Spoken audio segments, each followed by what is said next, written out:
안녕하세요. 지극히 작은 자입니다. 광화문으로 가는 길에 재미있는 걸개 하나를 보았습니다. 그래서 사진을 찍어 놓았는데요.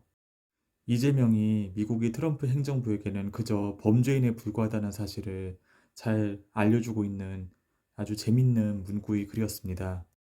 실제로 그랬습니다. 만약 이재명이 거대 야당의 대표가 아니었다면 이재명 말고 다른 사람이 지금 야당의 지금 가장 높은 자리에 앉아 있다면, 그래서 가장 유력한 대권 주자였다면, 이렇게 정말 말도 안 되는 수단과 방법을 가리지 않고 거짓 공작과 온갖 수수를 써가면서 불법적인 진행을 결코 하지 않았을 것입니다.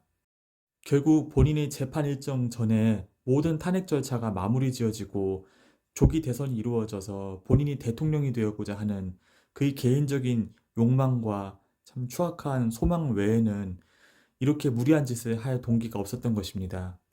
국민이 선출한 이 대한민국의 최고 권력을 정말 말도 안 되는 수단과 방법으로 온갖 음해와 험잡과 협박질로 이렇게 끌어내려서 감옥에 가게 만들고, 간신히 지금 대통령께서 석방이 되셨지만 이 무슨 말도 안 되는 일이란 말입니까? 그러나 나라와 민족을 위해 기도하면 할수록 이 모든 상황이 하나님께서 만들어 놓으신 정말 하나님의 배려와 예비하심이라는 마음이 듭니다. 좌우 이념을 떠나서 인간 이재명 대표님이 지금 제 앞에 있다면 꼭 이 말씀을 드리고 싶습니다. 이재명 대표님, 당신은 이렇게 하나 저렇게 하나, 당신 주변에서 당신에게 조언을 해주는 누구의 말을 들으나 당신에겐 좋은 일이 없을 것입니다. 당신이 알고 있는 모든 경우의 수를 동원해도 당신의 죽음은 막을 수 없습니다. 이것은 정치적 죽음을 의미합니다. 하나님이 시선에서 볼 때 정말 완전히 하나님이 눈밖에 나서 정말 징벌 외에는, 정말 배제 외에는 답이 없는 지경까지 놓인 정말 불쌍한 영혼들이 있는 반면, 그래도 하나님께서는 당신이 어린 시절 받았던 그 팔부상, 그리고 당신 인생의 유년 시절이 정말 숱한 굴곡들을 불쌍히 여기셔서 고비 때마다 돌아와라, 하지 마라, 그렇게 가다가 너는 망한다 라고 마음속에 정말 미약하게나마 계속 감동을 주어 오셨던 것입니다. 마치 갸론 유다가 예수님을 팔기 전에, 자기 영혼이 최종적으로 파멸되기 직전에 예수님께서 참으로 불쌍하고 안타까운 심정으로 그 영혼을 바라봤던 것처럼, 이제 이재명 대표에게 남은 시간은 그렇게 얼마 남지 않았습니다. 당신은 이렇게 해도 당하고 저렇게 해도 당할 것입니다. 그것은 당신이 있을 수 없는 일들을 꿈꿔왔기 때문입니다.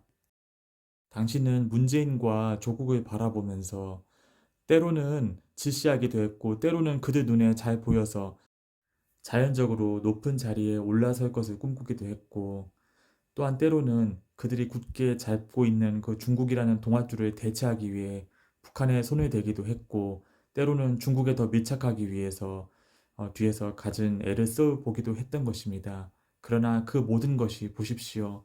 아무것도 하나님께서 원하시는 뜻이나 하나님의 정의와 하나님의 공의하고는 아무런 상관이 없는 협잡지를 뿐이었습니다. 당신이 그토록 능가하거나 인정받기를 원했던 문재인과 조국은 당신을 한 번이라도 당신은 사람 취급하지 않았습니다. 당신은 그것을 수단 방법을 가리지 않고 정권을 잡아서 반드시 배로 갚아주리라 라고 벼르고 있었지만, 하나님께서는 당신의 계획이 이루어지는 것을 원치 않으십니다. 당신이 그토록 의식하고 넘어서기를 바랐던 그 두 사람과 그 두 사람을 중심으로 하는 세력들은 정말로 하나님 눈밖에 완전히 난 사람들이고, 당신은 이제 정말 마지막 갸롤 유다와 같은 선택을 앞두고 있습니다. 이재명 대표님이 살 길은 단 하나입니다. 사실을 말하십시오.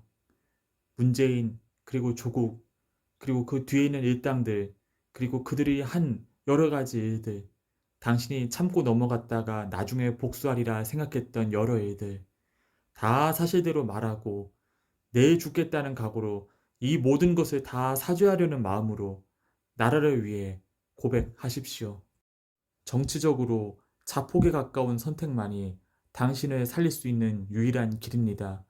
정말 누구도 이러한 조언을 당신에게 하지 않을 것입니다. 그리고 점점 시간이 가면 갈수록 하나님이 두드림이, 제명아, 그래서는 안 된다. 제명아, 그들을 따라가지 말아라. 제명아, 이 상황은 정상이 아니다.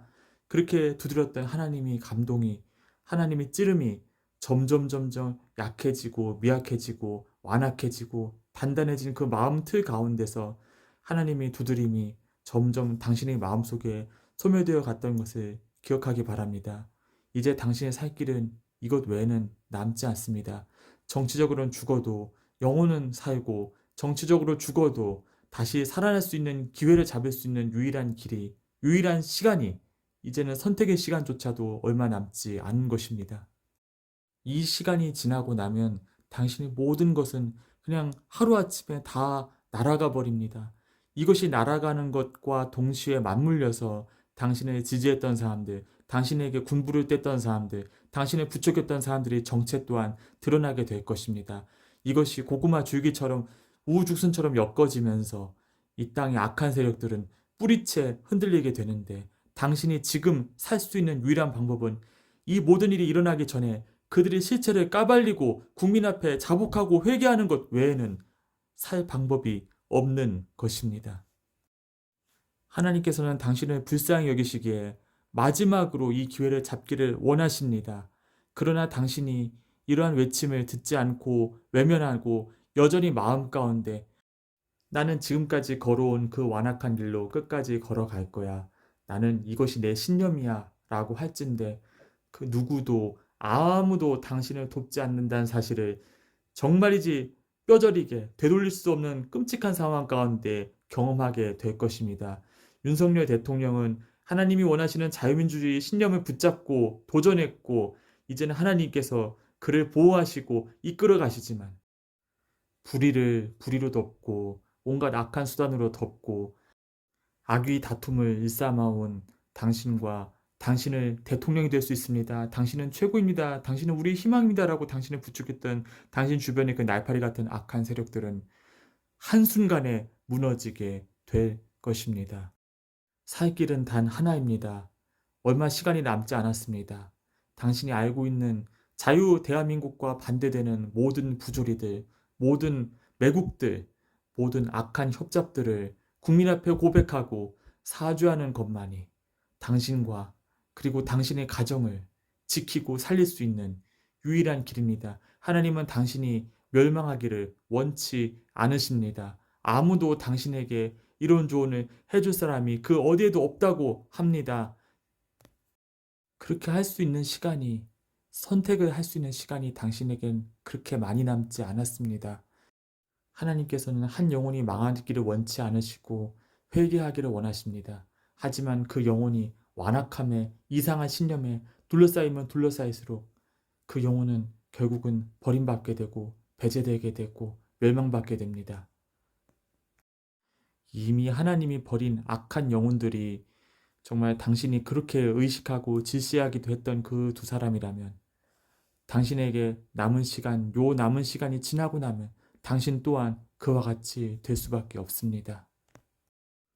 아픈 마음으로 메시지를 남깁니다. 하나님께서는 통일의 밑밥을 지금 깔고 계십니다. 그 통일은 1년 전에 말씀드렸듯 대한민국과 그리고 북한, 이 두 지역의 끔찍한 혼란으로부터 발생합니다. 그 혼란이 정말이지 극에 달했을 때, 아니 어쩌다가 이렇게 갑자기 통일이 됐지 하는 일이 우리 앞에 펼쳐집니다. 그냥 그렇게 갑자기 됩니다. 유일한 전제 조건이 하나가 있다면 이때는 대한민국의 자유민주주의, 최소한 자유민주주의라는 이 이념 하나만큼은 우리가 굳건히 붙잡고 가야지 되는구나. 우리가 이것을 소중하게 생각하지 않은 결과가 바로 이 끔찍한 혼란이구나 하는 그 뼈저린 자기 성찰과 반성의 시간 어느 만큼이 지난 다음에 하나님이 긍휼하심이 빠르게 임하기를 원합니다. 그때가 곧 통일의 때입니다. 저는 그렇게 믿고 중보하고 기도하고 있습니다. 정말로 제가 낮아지고 괴로운 가슴으로 주님 앞에 엎드렸을 때 우리가 믿고 있던 것들, 우리가 가치를 부여하고 있던 것들이 우르르 무너져 내릴 때, 그리고 정치와 경제, 양극 간의 혼란이 극대화될 때, 아, 이것이 하느님께서 열어가시는 통일의 신호탄이구나. 감사한 것은 얼마 지나지 않아 중국 내부로부터 커다란 붕괴의 소식이 들려올 것입니다. 그 소식은 진작에 들려올 것이었는데 하나님이 유해의 손길로서 막아져 있었던 것입니다. 이제 그것이 그 유해의 손길 이전보다 더 강한 회오리 바람으로 그들을 덮칠 것입니다. 이것에 대해서는 독일 프로이센이 지금 어떻게 되어 있는지를 알아보면 이해하기 쉬울 것입니다. 독일은 여러 나라로 갈라져 있었던 나라였는데 프로이센이라는 독일 동쪽의 한 나라가 강성해지면서 다른 나라들을 통일함으로써 통일 독일이 이루어집니다. 근데 현재 그 프로이센이 일어났던 그 프로이센의 중심지 퀘니스베르크는 독일의 땅이 아닙니다. 엉뚱한 이름으로 지금 바뀌어져 있습니다. 왜냐하면 그것은 이 프로이센의 존재가 곧 나치즘이라는 정말 2차 세계대전 끔찍한 사륙의 현장으로서 독일 국민을 이끌었다는 역사적 석찰이 있었기 때문에 그 독일이 기원이 되었던 땅은 지금 폴란드가 절반을 차지하고 있고 러시아가 절반을 차지함으로써 완전히 해체되어 있는 것입니다. 지금 중국은 어떻습니까? 중화 민족주의 1대1로 말은 그렇듯 하지만 결국은 정말 악랄한 제국주의를 통해서 다른 나라의 주권을 짓밟고 온갖 간첩들을 보내서 나쁜 짓들을 일삼고 있고 전병을 퍼뜨리고 온갖 혼란을 부채질하면서 이권을 침탈하고 있습니다. 또한 그들 나라 안에는 기독교를 말살하고 억압하면서 장기 적출과 인권 유린 그리고 마음에 들지 않는 사람들을 잡아다 정신병원에 가두는 정말 말도 안 되는 일들을 자행하고 있는 것입니다. 그런 나라를 떠받들고 섬기고 뒤를 봐주고 이권을 내주면서 뒤로는 돈을 받았던 사람들이 정치권에 득실거리는 것입니다. 이것에 대해 처음으로 책임 있는 사람이 공식적으로 문제 제기를 하면서 용감하게 행동했던 것이 바로 타협 없이 행동했던 것이 바로 윤석열 대통령인 것입니다.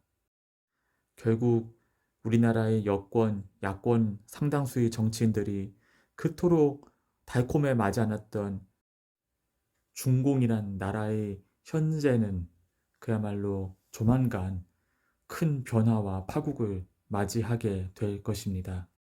어떻게 이럴 수가 있는가 할 정도의 끔찍한 내분과 자연재해, 그리고 그것이 종국은 오늘의 프로이센과 마찬가지로의 분할과 분열, 파멸이 될 것입니다.